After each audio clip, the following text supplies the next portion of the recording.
Teresa, I have a question for you if you don't mind. The report is done, it's presented to the media, and this is a usual step process of doing a study and then presenting it to the media. Is it time that something different is done to make sure that not only the government agencies truly understand the face of what the recession has done in our communities, but also companies and government agencies and businesses? What can you do different than just put out a report? I guess everybody's trying to figure out how this continues to carry forward. Well, one of the things that's different about this report is that it's based on the strength of workers' own voices. And what we want to do is make sure that we find all the mechanisms possible to amplify and to encourage people to listen to workers' voices. Because what we've done here is not just provide a statistical account of the crisis. And I think that's the power of this study. And that's what we need to do to be able to get it out to communities and get it out to our affiliate members and to organizations as broadly as possible. So we've started on a step today, and what we're going to do is try to make sure and try to find every means possible so that other people can hear the voices that I had the privilege to hear last summer. Just out of curiosity, I get the sense that this isn't just a government issue. This is an all-round society issue that you want to bring attention to. It's not just the government's fault. It's business's fault. It's labor's fault. It's everybody's fault. Is that correct? What we're really concerned about is that it's a model of development that's a failure. What we have to do is make sure that we can't have irresponsible financial interests that can wreck economies just like that. And what we need to see is really profound structural change. And to our knowledge and from what we're seeing from on the perspective of the government, is that those changes are not being made, that the government is not paying attention to the depth of the crisis. If they were paying attention to the depth of the crisis, they'd have to make much more profound changes than they're looking to make. Sounds sweet. The government is well aware of the children and seniors and people that are going hungry on a regular basis. Your organization is advocated on behalf of them. Why are their voices not being heard? Do you know, that's a really good question, and I think that's one of the reasons that we needed a report like this, that we needed to go in and do these formal interviews and create an opportunity to hear those people's voices.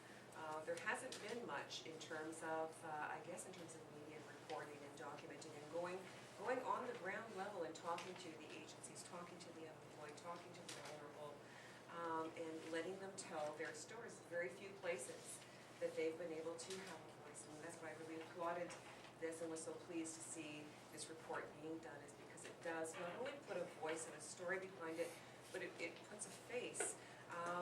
In my own neighborhood, there are foreclosure signs. Who would have thought that I would ever see those signs that you talked about being in the windows?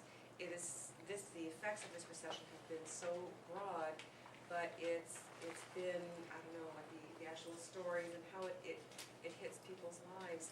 We don't take the time as a community sometimes to hear those voices and hear those stories, because they will convince you. This has not been I think one of the things that's been different about this recession and the community engagement and the community involvement that keeps our doors open and the food on the shelves of the agency. Often I would go out speaking to groups and I would ask people, hundreds of people in an audience, raise your hand if you know someone who has been affected by this recent recession, whether it's a neighbor or a friend or a relative or a former co-worker. And every time I've asked that question, almost every person in that audience has raised their hand. So when we have a recession that's affected in some way, to some greater or lesser degree, everyone in this community, why haven't these voices been heard before, previously? Sorry, what does the community do after reading this report? What is not just the government, but what do you want the community to do? Anyone? Well, I would say right off the hop, somebody who reads this and says, wow, I didn't realize it was so bad out there, then go down to the Simcoe Hall Southern House and make a donation. Go to any agency and make a donation. And if you really want to have your eyes opened up, go to the CAW Local 222 Community Action Center, spend some time there, with people of all ages that are struggling to survive. You know, Connie talks about people that are, you know, are eating one piece of bread a day. What an absolute disgrace in a city as great as Oshawa. What an absolutely disgraceful thing in a country as great as Canada. A worker, through no fault of their own, is unemployed and is surviving on one piece of bread a day.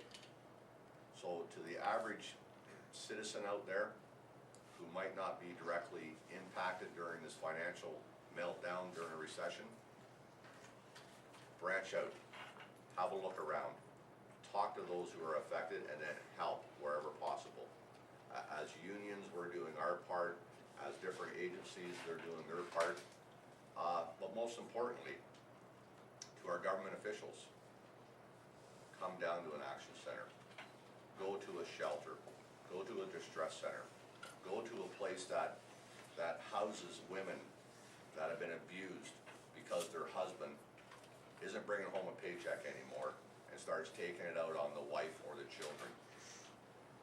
Our government needs to get down on the ground floor, get in the trenches, get your hands dirty, and maybe once you experience it and you get a taste of exactly what's going on throughout this country, that finally our government in Ottawa will do something to help those in need. I don't think unless you actually experience it or you've lived through it, that you actually care. And that's the problem with our society. Has anybody locally, Chris, done that? Not to the best of my knowledge, Dan. So I would welcome any of our government officials, either the provincial or the federal level, to do exactly what I'm suggesting. Get down, get your hands dirty, experience it, talk to people, and then maybe your conscience will kick in and you'll act on behalf of those who need help. Just touching on what you had asked, Melissa, the value of this report is that this is the voice of the worker inside this book, inside this report. And I think maybe the problem with why the message of the worker isn't getting back to government is that government agencies are restricted to what they can do and what they can say by guidelines, where action centers and unions, this is the word of the people that are affected by the job loss in this region. And this report is their voice to government to say, we need help and we need changes in the Durham region area. I wonder if I could add a word connected to the whole call that we are making for change to happen. One of the things that happens sometimes in this idea of markets must rule, or it's going to be left up to the market to get us out of the economic recession, is that there's a sense of inevitability. If something rises or falls according to the market, well, it just sort of happens. And really, what we're seeing here, and one of the things that was said to me over and over again, was that there's incredible resources in this region. In Durham, in Oshawa, there's incredible resources. Like we spoke with John Henry, who made a quote, who said this. We've got a safe community, we've got green space, we've got lots of beautiful homes, we've got an educated workforce, we've got 2 universities and a community college in the city of Oshawa. We've got a deep water port, we've got an airport, we've got rail, we've got roads, we have the newest cancer center in the country to look after your employees. We can move your products by air, by road, by rail. There's incredible resources that are here. And it would be ludicrous to just let this all go. That doesn't make any sense, to just sort of say, well, it's going to be up to the market as to whatever happens in this region. And here we have such incredible productivity, we have such incredible productive capacity here that people have built, that this community has built over generations. And that there's the infrastructure here that has been created by this community that should in no way go to waste. I mean, that would be just an appalling situation if there's not an active road out of this recession. And that's what we have to work together as our communities in Oshawa, and as we are as part of our communities across the country. We have to find ways to work collectively to turn this around. Anybody else? Thanks for coming out, folks. Thank you very much.